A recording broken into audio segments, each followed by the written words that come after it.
Russian Revolution is a heavily studied area of history, and for good reason. Almost every part of our modern geopolitical situation can be traced back, at least in part, to this event. Without it, there would be no Cold War, perhaps no defeat for Nazi Germany, and no Cuban Missile Crisis that nearly blew us all straight to hell. The entire 20th century would have been different without it. But there is one very crucial part of the Russian Revolution that often gets overlooked. In September 1917, Cossack General Kornilov made a failed attempt to storm the Russian capital city. However, in order to get rid of Kornilov, the Russian government had to arm the Bolshevik Party, the same Bolshevik Party that would go on to overthrow the government just 2 months later. This failed coup by Kornilov allowed the Bolshevik Party to conduct the Petrograd Revolution that November. Without it, there is no Russian Civil War, no Red Terror, and no Soviet Union. If he'd succeeded, every member of the Petrograd Soviet would have been hung, including large parts of the Bolshevik and Socialist Revolutionary parties that would go on to overthrow the provisional government a couple months later. In other words, the success of this coup would have put a stop to the Russian Revolution right there and then. But the failure of this coup allowed it to happen much sooner. So in this video, we'll give a history of the Kornilov coup and how it helped the Bolshevik Party rise to power.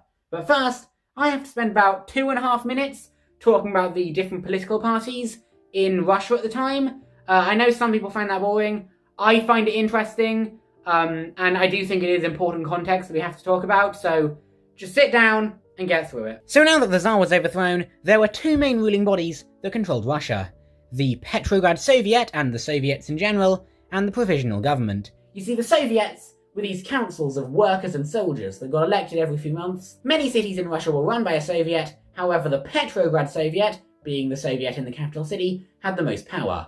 The Petrograd Soviet, and the Soviets in general, shared power with the Provisional Government. Spread out among these two bodies, there were 4 main parties in Russia at the time. 3 of them described themselves as socialist parties, simply because Russian politics is really left-wing at the time. The one non-socialist party is the Cadet Party. I say that they're non-socialist because they said that they were non-socialist, but one of the cadets' main policy positions was to fairly compensate the rich after forcibly dividing their lands among the peasants. And that was the non-socialist party. Let me repeat myself, the most right-wing party in Russia, the last bastion of conservatism against the onslaught of socialism, still wanted to divide the rich's lands among the poor people. And that is the non-socialist party. That should tell you a lot about the political situation in Russia. So anyway, that was the right-wing party, by Russian standards, and then we have the 2 centrist parties. We have the Mensheviks, that was the centre-right, and the Socialist Revolutionaries, that was the centre-left. These were the 2 main parties who typically had the most seats for that spring and summer. The Socialist Revolutionaries were the ones in charge. Their leader was the Prime Minister. That was Alexander Kerensky, who became Prime Minister in July after Prince Lvov resigned.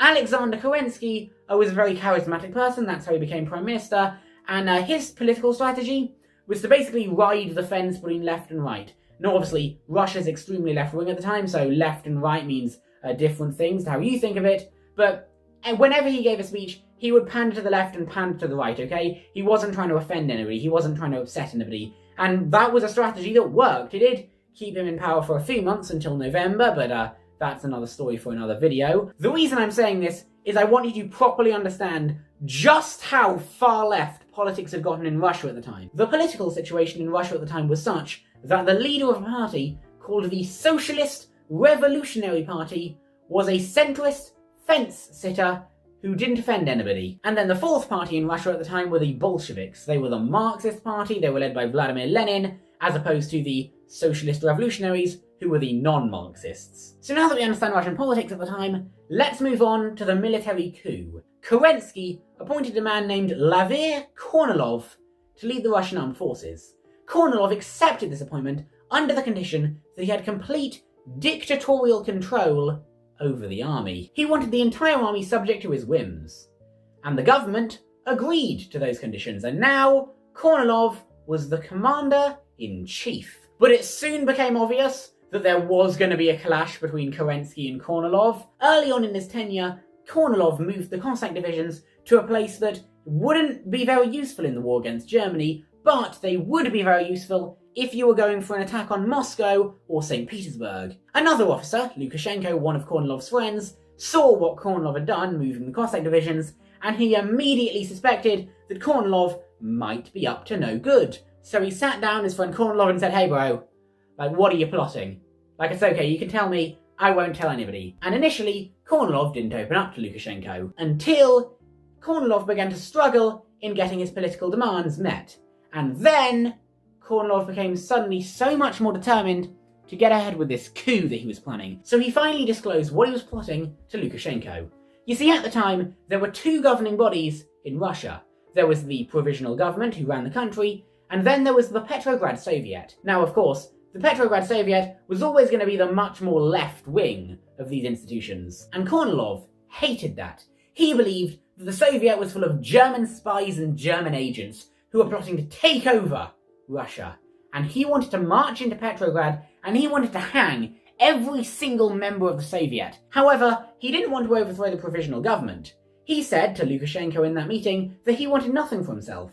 All he wanted to do was to get rid of the Soviet and then serve the Provisional Government. Kornilov began making plans for his Cossacks to encircle the capital and occupy it, but he knew that if he wanted to march into the capital and wipe out the Soviet, he was going to need a justification. He needed some unrest, some protests, some atrocities committed by the Bolshevik Party or the Soviet, or better yet, both. But while he was deciding how he was going to provoke the Bolsheviks into giving him an excuse to occupy the capital city, Kerensky then came along and basically said, "Hey, can you send a division of Cossacks into the city to maintain security there?" And Kornilov was elated.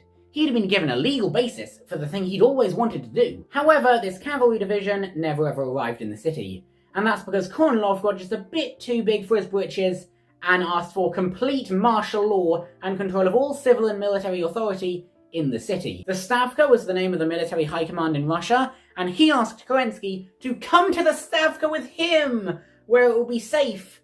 And after making such outrageous demands, I think Kerensky realised that, I probably shouldn't let this guy and his men into the city again, should I? Also, when Kornilov entered the city, he planned to assassinate Kerensky at the earliest possible convenience, and he and his friends were already having meetings in the Stavka to discuss what the new cabinet would look like once they'd overthrown the Soviet and assassinated Kerensky. So at this moment, Kerensky realises that the person who he just gave absolute control of the entire Russian armed forces to might be entering his villain arc. And then Kerensky panics, because the cavalry is on the way to the city. The city is about to get occupied. So Kerensky sends a telegram to Kornilov saying, "You're fired." Kornilov said, and so Kornilov ordered his forces to continue marching towards the city, and they were going to occupy the city, and they were going to wipe out that Soviet. All of Kerensky's allies in the Provisional Government began to accept that there was no way they were going to fight off Kornilov. They were going to have to make some concessions. So they began brainstorming what concessions, what surrender can we make that would cause Kornilov to call off his attack. For example, the leader of the cadet party, Milayukov, said that Kerensky should resign in favour of General Alexeyev, who would be more favourable to Kornilov. However, just at that moment when everybody was accepting defeat, accepting that they were going to have to make some concessions, representatives of the Petrograd Soviet walked in and said, "We are the Petrograd Soviet, and we do not negotiate with terrorists. We will accept nothing less than the complete and total annihilation of Kornilov's invasion. We're going to incinerate this man's vital organs, we're going to iron his pinky toes, and by the time we're done with him, there will be absolutely nothing left, even for the devil to punish in hell." In other words, the Petrograd Soviet was going to accept absolutely no concessions to Kornilov. They were going to get rid of him by no matter what it took. They were going to get rid of Kornilov. And that makes a lot of sense, considering the Petrograd Soviet was the thing that Kornilov wanted to wipe out. So anyway, the Bolshevik Party had a military wing called the Red Guard, and because the Red Guard had tried to overthrow the Provisional Government that July, the Red Guard had gotten disarmed. But the Petrograd said, "You know what? Now that we've got a general marching on a city, we should probably have a defence force." And so they rearmed the Red Guard and had the Red Guard get ready to hold out and stop Kornilov. The stage was set for a battle, a civil war that could decide the fate of Russia. But in the end, it was a very anticlimactic defeat for Kornilov. You see, you know how like when you're on the phone with customer service and the customer service is just so inefficient, they will never ever get what you need done. They don't know the answer to basic questions that they should obviously know the answer to. Well, in that moment on the 10th to the 13th of September, when Kornilov was marching on Petrograd, the customer services in things like the train station and the telegraph office decided that they were going to be extra annoying and extra incompetent today. And they said, hey, don't we do that every day? And they said, yeah, we do that every day, but we're going to do it even harder today.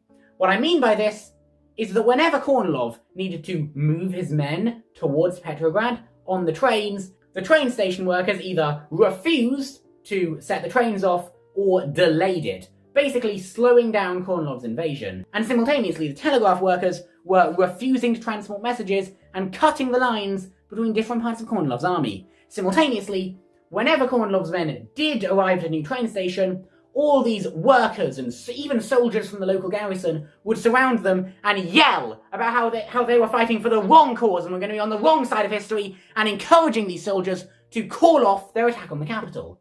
And all of this worked.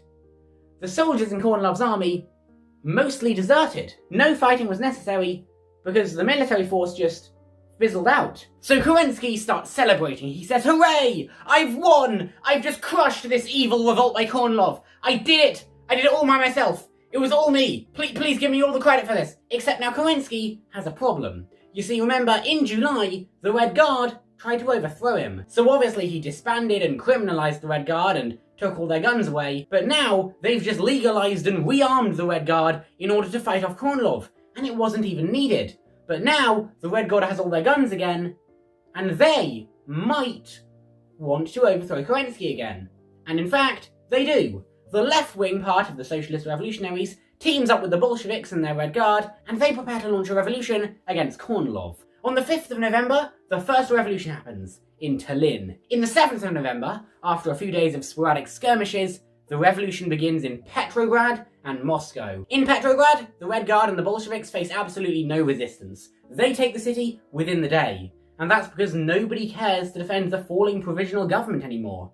In Moscow, there was a bit more resistance, but within a week, the Bolsheviks had control of that city as well. Later that month, the Bolsheviks held an election in order to legitimize their reign. And I find this election really interesting, because this election basically predicts exactly how the Russian Civil War is going to go. So you can see here that the Mensheviks and the Socialist Revolutionaries had been considerably dropping in popularity over the past few months, and so the Mensheviks only got 3% of the vote, half of which came from Georgia. The only place the Mensheviks won the election was in Transcaucasia, and sure enough, during the upcoming Russian Civil War, the Mensheviks would go on to rule Georgia for a bit, before the Bolsheviks conquered it, of course. In fact, if you look at this map, any person who's studied the Russian Civil War before will be getting deja vu. In yellow are highlighted the independence parties, and sure enough, Ukraine would go on to fight for independence and fail during the Civil War. Meanwhile, the Don Cossacks would be some of the staunchest and earliest opponents of the Bolsheviks during the Civil War. But most importantly, the Bolsheviks won the election in the heavily industrialized, heavily developed, and heavily populated areas of Russia. These are the exact places you would want to control if you were about to fight a war, civil or otherwise. Simultaneously, the Socialist Revolutionaries won the election in the more rural, underdeveloped areas that aren't too valuable if you're currently fighting a civil war. So this election map ended up being quite similar to how the Russian Civil War ended up being. It just goes to show that you can tell a lot about a country's past and future based on the election results. Just like how in Germany, you can very clearly tell which part of the country used to be run by a communist government. West Germany didn't actually recognise the modern border with Poland until 1973. They claimed all the land from Weimar Germany. But anyway, so the Bolsheviks got 24% of the vote, and the Socialist Revolutionaries got 38%. Unfortunately, the Bolsheviks didn't feel like losing, and they had more guns. So they used those guns to overturn the election and become in charge anyway. And the rest is history. I have a couple of videos about the Russian Civil War if you want to check out and find out what happens next. You know, tune in to this next episode. However, I made those videos like a really long time ago. Haven't watched them in a bit. They're probably really bad. Yeah, whatever.